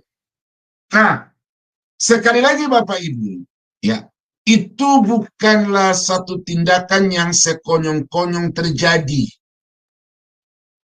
Menetapkan untuk membunuh, untuk menyuruh orang lain membunuh kelompok masyarakat yang itu bukan sesuatu yang sekonyong-konyong terjadi, tetapi itu sudah ada di dalam pengetahuan Tuhan sebelumnya, dan sudah ditetapkan sebelumnya bahwa siapapun yang berbuat dosa, maka orang itu harus diganjari dengan penghukuman, dengan kemurkaan. Nah, disilakan di sini orang-orang fasik, orang-orang yang secara terus-menerus hidup berbuat jahat dan menentang Tuhan, dan tidak ada sedikit pun di dalam dirinya untuk kemudian menyesal dan bertobat. Maka kepada orang itu Allah mendemonstrasikan rencana dan karyanya bahwa orang-orang seperti itu harus dihukum supaya dapat menjadi pelajaran atau contoh kepada orang-orang yang lain untuk mereka hidup takut akan Tuhan. Ya, kenyataan ini ya iblis juga ya. Iblis itu tidak diciptakan untuk menjadi iblis. Malaikat tidak diciptakan untuk menjadi iblis. Tetapi kepada iblis itu juga ada keinginan-keinginan, maka Allah tetapkan malaikat manapun yang melakukan pemberontakan terhadap Allah, maka malaikat itu akan dihukum. Dan karena itu iblis itu dijatuhkan ke atas bumi ini dijauhkan dari hadirat Allah. Ya, jadi saudara-saudara kekasih dalam Tuhan, iblis itu adalah malaikat yang jatuh. Ya, iblis adalah malaikat yang jatuh. Dan iblis itu adalah makhluk ciptaan. Iblis itu berada di bawah otoritas daripada Tuhan. Ya, saya mau agak melebar di sini supaya saudara bisa paham, ya, dan jangan sampai membiarkan pikiran saudara itu diobok-obok oleh ada pengkhotbah yang begitu konsen dengan roh-roh jahat ini, dan karena itu di channel setiap kali dia tampil di YouTube itu yang dia bahas itu adalah roh-roh jahat. Ya, banyak orang Kristen yang tertarik, banyak orang Kristen yang terkecoh, tetapi untuk mengatasi iblis itu begitu simple sebenarnya, saudara. Ya. Saudara harus tahu bahwa iblis itu kekuasaannya lebih rendah daripada Tuhan. Iblis itu kekuasaannya lebih rendah daripada orang-orang yang beriman kepada Yesus Kristus. Karena itu Yesus berkata, barang siapa yang percaya, dia akan menumpangkan tangan atas orang sakit dan orang sakit akan sembuh. Barang siapa yang percaya kepadaku, dia akan mengusir setan dalam namaku dan iblis itu akan lari. Jadi, untuk apa saudara takut dengan iblis?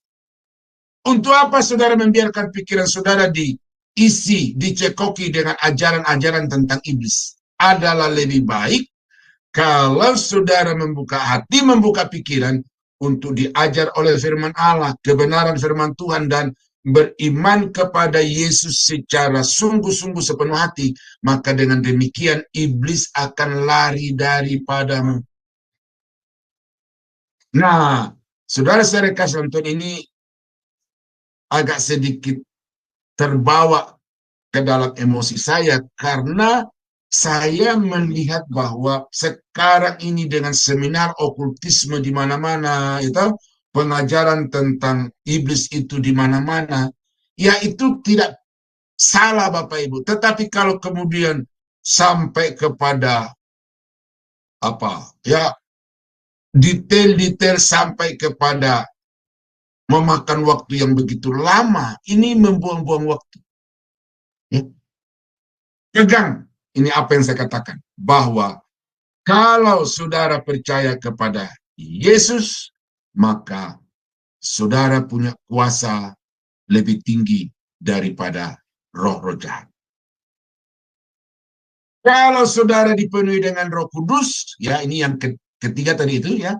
Pertama adalah Allah lebih tinggi daripada Yesus, kemudian iblis. Yang kedua adalah bahwa kalau saudara percaya kepada Yesus, iman saudara itu bisa mengalahkan iblis. Dan kalau kita baca di dalam Alkitab yang ketiga bahwa siapapun yang dipenuhi dengan Roh Kudus, maka roh yang ada di dalam dirinya itu lebih hebat kuasanya daripada roh-roh yang ada di dalam dunia ini. Dan karena itu berilah dirimu untuk senantiasa dipimpin oleh Roh Kudus. Ya, ini penting ya, supaya jangan saudara stres hanya karena tidak mengikuti anjuran dari pengkhotbah itu, yang kadang-kadang kata buat begini, buat begitu, tangan di sini, tangan di situ. Ya, untuk orang yang kerasukan setan harus ini, pencet di sini, pencet di situ. Itu permainan ya, yang membuat saudara terpedaya oleh penampilan orang itu ya. Oke Bapak Ibu, saya akhiri sampai di sini dulu ya, sebagai part pertama dari ketentuan Tuhan ini, bahwa Tuhan itu menetapkan apa yang terjadi di atas muka bumi ini, tetapi bukan sebagai takdir. Oke, saya jelaskan ini karena tadi saya mulai dengan takdir, saya mau tutup dengan takdir. yang namanya takdir itu artinya manusia tidak punya pilihan. Di dalam diri manusia tidak ada sedikit pun kebebasan untuk memilih. Manusia tidak aktif, manusia pasif sepenuhnya dan hanya menerima. Dan Allah yang kita sembah, dia tidak memperlakukan manusia seperti itu. Karena itu kepada manusia diberi kebebasan. Termasuk untuk berbakti, beribadah kepada Tuhan, itu kepada manusia diberi kebebasan. Nah, itu sebabnya maka tidak ada takdir. Ya, tidak ada takdir. Nah, itu dulu penutup dari saya, Ibu Aling. Saya kembalikan untuk Ibu memimpin selanjutnya. Ya, baik. Terima kasih Pak Daniel untuk pemaparan materi malam ini. Luar biasa ya Pak, kita membahas tentang ketetapan Allah. Baik Bapak Ibu, sebelum kita masuk pada sesi tanya jawab dan diskusi, maka saya terlebih dahulu akan membacakan acara Sema Adonai ke depannya. Sebentar ya Bapak Ibu. Ya. Baik. Nah, jadi Bapak Ibu, setelah kelas pembelajaran kita saat ini masih ada kelas terakhir ya Bapak Ibu di Sema Adonai, yaitu di jam 21.00 waktu Indonesia Barat, dan kita akan belajar tentang materi sejarah penebusan dan sudah masuk buku seri kelima. Dan malam ini kita juga akan belajar, sudah masuk pada sesi ke-6 ya, dan temanya adalah apakah Zerubabel anak dari Shealtiel. Nah, yang menjadi narasumbernya seperti biasa adalah Pak Pendeta Dr. Yudi Lengkong MTH dan moderatornya adalah Ibu Heni. Selanjutnya, ini adalah program baru dari Sema Adonai ya Bapak Ibu, yaitu mengenai program For Women. Dan ini kita belajar khusus untuk para wanita, terutama yang masih lajang dan juga yang sudah berumah tangga, untuk belajar bagaimana menjadi wanita yang sesuai dengan kehendak Tuhan.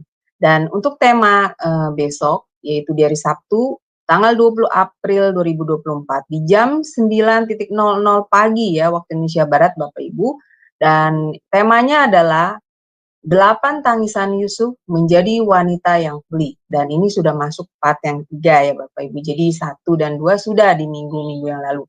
Dan yang menjadi narasumbernya seperti biasa adalah Ibu Susan Grace Sumilat Hadasa SMG. Dan moderatornya adalah Ibu Ingrid Sri Bulandari. Baik, ini patut diikuti ya Bapak Ibu, terutama bagi kaum ibu-ibu atau wanita. Dan selanjutnya, ini di hari yang sama, hari Sabtu, di jam 19.00 waktu Indonesia Barat, kembali Sema Adonai akan ada kelas pembelajaran firman. Dan temanya kali ini adalah realita iman.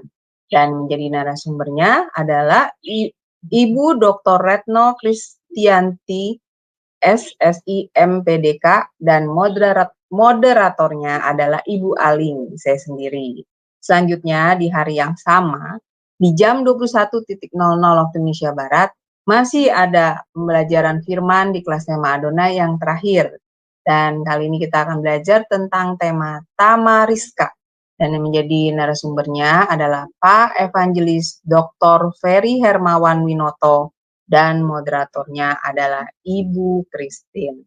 Selanjutnya ini adalah renungan pagi Sema Adonai ya Bapak Ibu, diadakan setiap hari, mulai dari hari Senin sampai dengan Sabtu, dimulai dari jam 5.30 pagi, dan dilayani oleh hamba-hamba Tuhan yang sangat memberkati.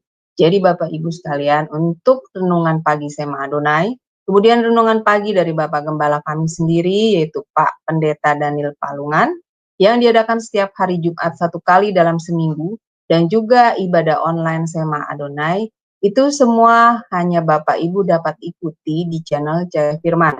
Jadi tidak di-live-kan di channel-channel yang lain. Jadi bagi Bapak Ibu yang belum mensubscribe channel baru kami, yaitu channel Cahaya Firman, tolong subscribe channel YouTube baru kami ya Bapak Ibu, sehingga Bapak Ibu bisa mengikuti keseluruhan acara-acara dari Sema Adonai yang terutama tidak di-live-kan di channel-channel lain. Dan juga tolong bantu share Bapak Ibu kepada yang lain, sehingga semakin banyak orang yang bisa mengikuti keseluruhan acara-acara dari Sema Adonai lewat channel Cahaya Firman. Dan dengan begitu Bapak Ibu telah membantu channel kami, Cahaya Firman, untuk menjadi lebih berkembang dan menjadi berkat lagi bagi banyak orang. Terima kasih Bapak Ibu atas perhatiannya. Sekarang kita akan masuk pada sesi tanya jawab dan diskusi. Bagi yang ingin bertanya, harap raise hand terlebih dahulu ya Bapak Ibu, sehingga mute-nya bisa dibuka oleh operator kami. Ya, baik Pak Daniel, luar biasa Pak. Kita belajar tentang ketetapan Allah malam ini. Dan saya jadi mendapat pemahaman bahwa Tuhan memang tidak pernah merancangkan yang buruk ya Pak. Jadi kita bicara tentang takdir nih Pak tadi ya, bahwa tidak ada takdir. Jadi kenapa? Karena Tuhan tidak pernah merancangkan yang buruk ya Pak di dalam hidup manusia. Jadi kalau sesuatu yang buruk terjadi pada manusia itu akibat ulahnya sendiri, benar ya Pak Daniel ya? Akibat pilihannya sendiri, jalannya sendiri yang diambil oleh manusia itu ya Pak. Seperti kenapa terjadi bencana alam, ya karena kita tidak bertanggung jawab menjaga dan mengolah kekayaan bumi ini, ya seperti itu ya Pak Daniel. Dan juga kenapa seseorang bisa terkena penyakit. Nah itu juga karena belah manusianya sendiri, seperti itu ya Pak Daniel ya, pengertiannya berarti ya.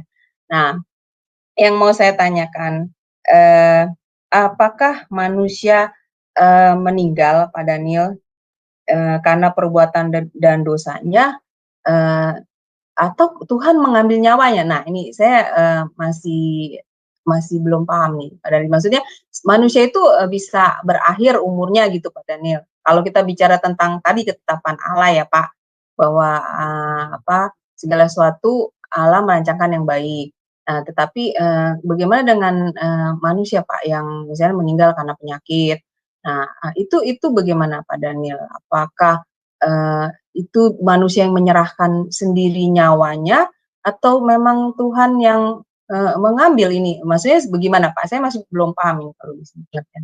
Iya, terima kasih Pak Daniel. Iya, terima kasih Bu Aling. Ya, secara detail sampai kepada proses kematian manusia itu, ya saya belum ada data yang spesifik. Tetapi bahwa manusia itu mati, itu sudah merupakan ketetapan Tuhan. Ya, karena itu dikatakan dalam Kejadian pasal 3, ya, bahwa manusia telah memilih untuk mengambil buah yang dari orang Tuhan itu, dan Tuhan menetapkan bahwa pada saat manusia melakukan itu maka mati secara rohani.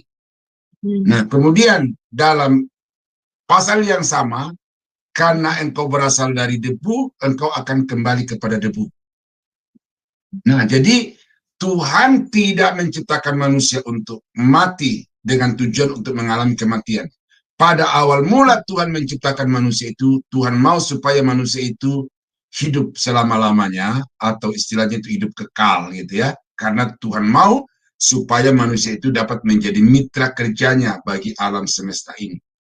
Nah, tetapi sekali lagi bahwa karena Tuhan tahu manusia akan salah mempergunakan kebebasan yang diberikan Tuhan atau otoritas yang diberikan Tuhan atas alam semesta ini, maka yang kemudian Tuhan tetapkan adalah bagaimana manusia itu bisa diselamatkan dari dosa itu. Nah, jadi soal dia mati, apakah itu nyawanya diambil atau manusia yang menyerahkan nyawanya, saya belum mendapatkan dasar Alkitab itu secara, tetapi saya yakin bahwa manusia tidak akan ada yang mau memberikan nyawanya. Ya, karena itu karena Allah berkata bahwa aku ingin hidup 1000 tahun lagi, ya kan? Ya, jadi manusia itu berupaya bagaimana supaya dia hidup terus. Tetapi sekali lagi bahwa ada ketetapan Tuhan. Nah, apakah Tuhan yang mengambil nyawanya? Nah, tidak ada ayat yang saya bisa kemukakan karena saya belum melakukan penelitian untuk itu. Tetapi yang pasti adalah batas umur manusia itu ditetapkan oleh Tuhan, dan cara kematiannya itu sudah diketahui oleh Tuhan. Jadi bagi kita itu mungkin tiba-tiba jatuh di kamar mandi, tahu-tahu lewat ya, tetapi ya Tuhan sudah tahu itu, dan karena itu maka dianggap sebagai satu ketetapan. Nah, takdir tadi ya jelas bahwa karena manusia itu punya kehendak bebas, maka manusia itu bertanggung jawab dengan pilihan-pilihan atas kehendak bebas itu. Saya kira itu Bu Aling ya. Ya, ya baik Pak. Ini ada Ibu Gracia Sumilat. Sebentar ya Ibu, saya buka mute. Ya silakan Ibu. Iya, terima kasih untuk kesempatannya. Sangat terberkati sekali dengan pengajaran Bapak. Ada pertanyaan nih Pak, seperti kayak kalau nggak salah tuh namanya Raja Hizkia atau apa ya, yang dia udah dinubuatkan untuk sebentar lagi dia akan mati, terus dia menghadap ke tembok, terus dia berdoa atau apa, terus nabinya balik lagi, terus kasih tahu kalau usiamu diperpanjang, kalau nggak salah 15 tahun atau apa ya itu. Itu pertanyaan saya yang pertama. Kehendak Tuhan tuh yang berlaku dalam hidupnya tuh seperti apa? Apakah itu kehendak Tuhan itu dia mati di usia sekian lalu menjawab doanya sehingga usianya jadi bertambah sekian? Itu pertanyaan pertama. Pertanyaan kedua, itu loh Pak, kan ada ayat yang mengatakan mengapakah engkau hendak mati sebelum waktunya?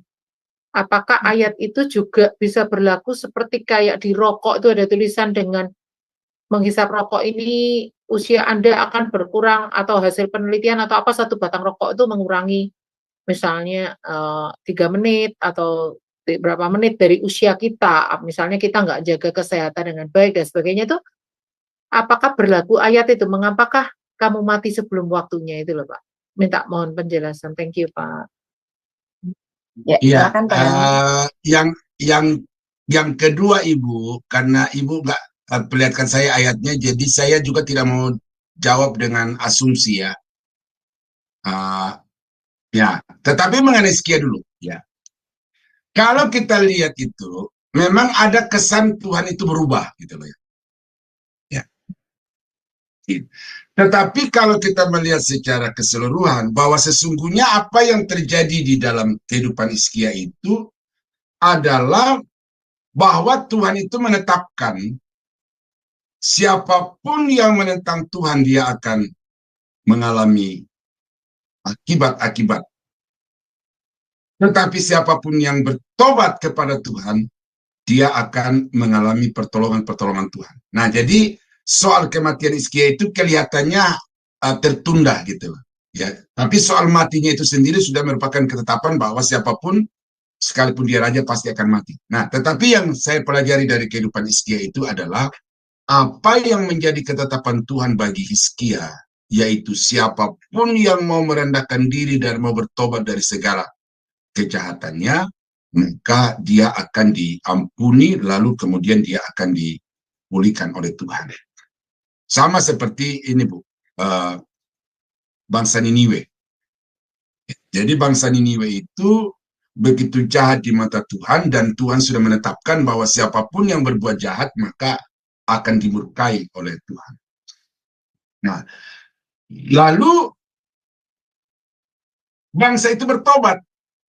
Bangsa itu bertobat, berpuasa dari raja sampai kepada rakyat jelata, bahkan hewan-hewan peliharaannya itu dipuasakan oleh bangsa Niniwe, dan itu merupakan satu ekspresi pertobatan mereka kepada Tuhan.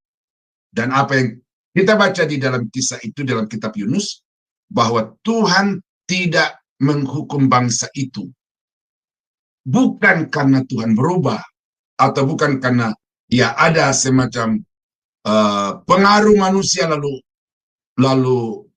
keputusan Tuhan itu sedikit dirubah, bukan, tetapi sudah menjadi ketetapan Tuhan, orang yang jahat akan dihukum, tetapi orang yang bertobat akan diampuni oleh Tuhan. Nah, sehingga yang saya kembalikan kepada Hizkia tadi itu, bahwa apa sebabnya Hizkia itu mengalami penyakit dari Tuhan adalah salah satu karena kesombongannya.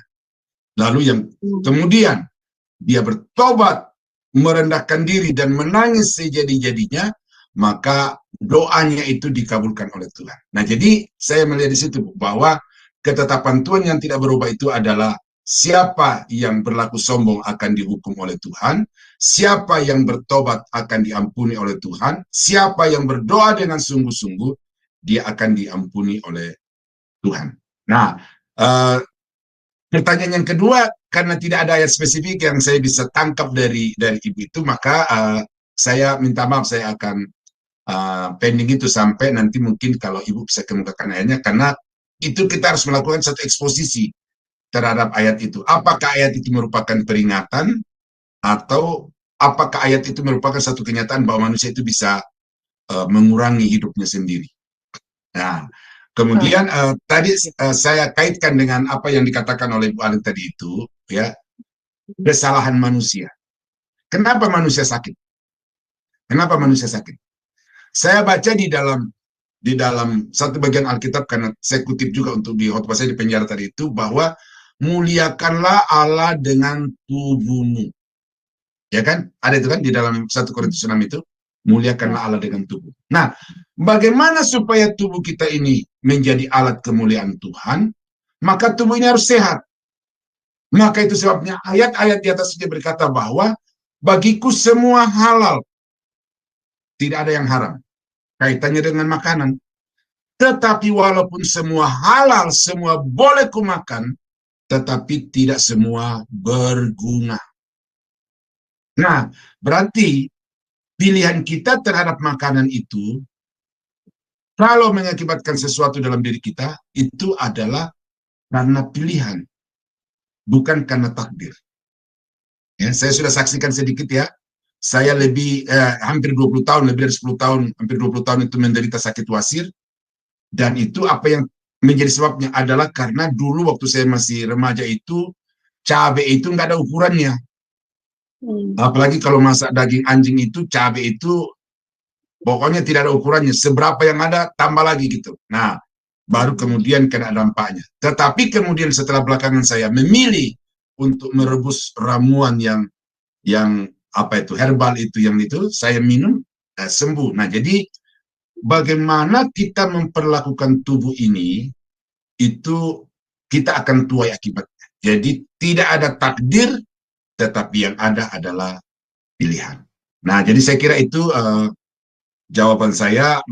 Mungkin tidak sempurna, tetapi saya harap itu dapat memberikan satu pembuktian bahwa ada ketetapan yang lebih besar dari sekedar hal-hal yang bersifat insidentil di dalam kehidupan Hizkia itu. Atau Ibu sudah dapatkan ayatnya yang Ibu sebutkan tadi? Di Pengkhotbah 7 ayat 17, Pak. Oke. Pengkhotbah 7 ayat 17. Iya.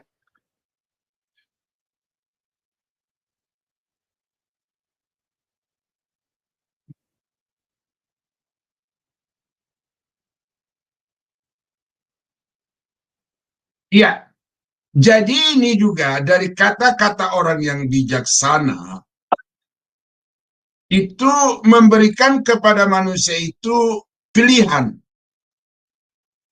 Janganlah terlalu saleh, janganlah terlalu bodoh. Jadi penekanannya ke situ, Bu. Jadi bagaimana kita menjalani dan menjalankan hidup ini, jangan fasik, jangan berlaku bodoh. Karena kefasikan, kebodohan itu akan berdampak kepada kehidupan. Nah, jadi karena itu maka bagaimana kita menjalani hidup ini dengan kebijaksanaan, ya, menentukan pilihan-pilihan yang berdasarkan kepada hikmat Tuhan itu akan juga menentukan, mempengaruhi umur kita di tengah-tengah dunia ini. Kalau saya lupa ayatnya juga di dalam Amsal itu, bahwa ada hal-hal yang membuat manusia itu bisa memperpanjang umurnya. Ada, cuma saya lupa itu ya. Jadi kalau kita berbuat sesuatu, maka hal-hal seperti itu akan memperpanjang umur. Nah, jadi ini berbicara mengenai sikap terhadap kehidupan. Ya, manusia tidak punya kuasa untuk menambahkan umurnya, manusia tidak punya kuasa untuk mengurangi umur hidupnya. Tetapi manusia punya otoritas untuk memilih bagaimana dia akan memperlakukan hidupnya ini. Nah, jadi itu sekilas, ya, saya baca sekilas dari ayat ini, dan ini peringatan ya, supaya manusia itu jangan bodoh, jangan fasik. Ya. Apakah yang Bapak maksud tuh Amsal 4 ayat 10 ya? Coba baca Amsal 4:10. Hai anakku, dengarkanlah dan terimalah perkataanku supaya tahun hidupmu menjadi banyak. Iya, jadi supaya kita berhikmat menjalani hidup ini dengan hikmat. Nah, itu kan kontras dari Pengkhotbah pasal 7 ayat tadi. 17 ya. Iya. Jadi di situ penekanannya bukan soal manusia itu bisa mengurangi atau menambah, Bu, ya. Ya, siapakah dengan kekhawatirannya dapat menambah umurnya sehasta? Tetapi yang di sini ditekankan adalah jalani hidup ini dengan bijaksana. Karena itu carilah hikmat, berserulah kepada hikmat, Amsal pasal sebelum pasal 4 itu. Nah, jadi saya kira itu, ya. Terima kasih untuk pertanyaan itu yang memberikan saya juga sedikit pemahaman bahwa memang menjalani hidup ini harus dengan bijaksana, ya. Jadi itu berarti tidak ada takdir. Iya, tidak ada takdir, ya. Itu memperkuat tidak ada takdir. Oke. Ya. Terima kasih Ibu Grace atas partisipasinya. Ya, luar biasa ya Pak Daniel. Saya juga jadi paham. Wah, berarti dulunya saya pikir takdir itu ada, tetapi dengan pengajaran malam ini saya jadi paham. Memang kalau takdir itu sepertinya Tuhan itu sudah menetapkan, berarti ya Pak, kamu begini ya, itu namanya takdir ya. Tapi sebenarnya tidak ada. Takdir itu tidak pernah ada di dalam iman kekristenan ya Pak. Jadi kalau sesuatu terjadi pada diri kita itu akibat dari apa yang kita perbuat. Seperti kalau kita mentaati firman Tuhan ya pasti kita akan panjang umurnya ya Pak Daniel, seperti itu ya kesimpulannya ya. Baik Pak, karena waktu juga sudah semakin mendekati pukul 21, Bapak boleh closing statement untuk materi malam ini dan pimpin doa berkat bagi kami semua. Silakan Pak Daniel. Ya, jadi pembahasan kita tentang penetapan Allah masih ada satu sesi lagi. Jadi belum seluruh hal-hal yang bisa saya ungkapkan. Tetapi yang pasti malam ini Bapak Ibu adalah bahwa Tuhan itu suci. Karena itu Tuhan tidak mungkin akan merancang saudara untuk jatuh dalam dosa. Dia tidak akan mungkin merancang saudara untuk mengalami kecelakaan yang buruk itu, ya. Tetapi kalau itu terjadi di dalam kehidupan saudara, itu karena istilah populernya itu adalah karena human error, ya, termasuk diri kita sendiri. Kalau kita sakit, yaitu karena kesalahan kita. Ya, selain daripada memang dikatakan di dalam Alkitab bahwa kita hidup di bumi yang terkutuk dan karena itu makanan itu tidak semuanya berdampak sehat untuk kita, tetapi makanan-makanan itu berdampak buruk. Nah, dari YouTube juga saya ketahui bahwa ternyata pisang itu bisa membuat asam urat. Nah, saya sekarang hati-hati makan pisang karena saya sudah lekat dengan asam urat. Nah, jadi saudara-saudara kekasih dalam Tuhan, kita sudah ada di bumi yang terkutuk ini akibat daripada dosa dan itu ditetapkan Tuhan. Bukan dosanya ya, tetapi buminya yang terkutuk itu. Maka itu sebabnya di tengah-tengah dunia ini kita harus berjalan dengan hikmat dan dengan tuntunan firman Tuhan supaya kita mengalami hal-hal yang baik yang juga ditetapkan oleh Tuhan bagi siapapun yang hidup benar di hadapannya. Tuhan Yesus memberkati. Sampai ketemu minggu depan. Mari kita tunduk kepala, kita berdoa. Bapa di surga, terima kasih untuk kebenaran firman-Mu yang sudah kami dapatkan pada malam ini. Sekalipun tidak terlalu detail dan tuntas, tetapi kami sudah mendapatkan satu gambaran yang dapat mewakili keseluruhan bahwa sesungguhnya apapun yang terjadi dalam kehidupan kami itu pada satu sisi adalah ketetapan Tuhan, tetapi pada sisi yang lain juga merupakan akibat dari pilihan-pilihan kami. Karena itu tolong kami ya Tuhan, supaya kami dapat hidup secara bijaksana dan hidup selalu memperkenankan Tuhan, sehingga apa yang Tuhan tetapkan untuk kehidupan kami yang sejahtera itu, kami dapat alami di dalam hidup ini. Terima kasih Bapak untuk rekan-rekan yang sudah berpartisipasi dengan kerendahan hati dan dengan ketulusan. Kiranya Tuhan puaskan mereka dengan penjabaran yang lebih detail dari Roh Kudus, supaya apa yang mereka harapkan dari pengajaran ini mereka dapat temui. Rekan-rekan yang sudah membantu secara langsung tenaga, pikiran, dan juga dana, ya Bapak, Engkau balas mereka berlipat-lipat kali ganda, supaya mereka dapat terus menjadi berkat bagi lebih banyak orang. Untuk Sema Adonai, kiranya Tuhan terus kembangkan, dan pelajaran-pelajaran yang akan disajikan juga kiranya semuanya itu menjadi alat dalam tangan Tuhan untuk memberkati semua orang dan semua rekan-rekan hamba Tuhan yang terlibat secara langsung, untuk mengisi acara ini. Kiranya Tuhan juga pakai secara ajaib untuk kemuliaan dan kebesaran nama. Di dalam nama Yesus, kami akhiri kelas kami pada malam ini.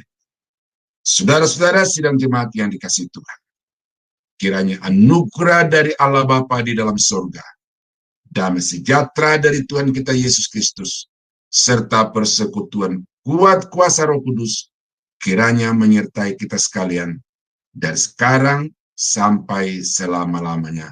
Dalam nama Yesus, kami akhiri pelajaran firman Tuhan pada malam ini. Haleluya. Amin. Amin.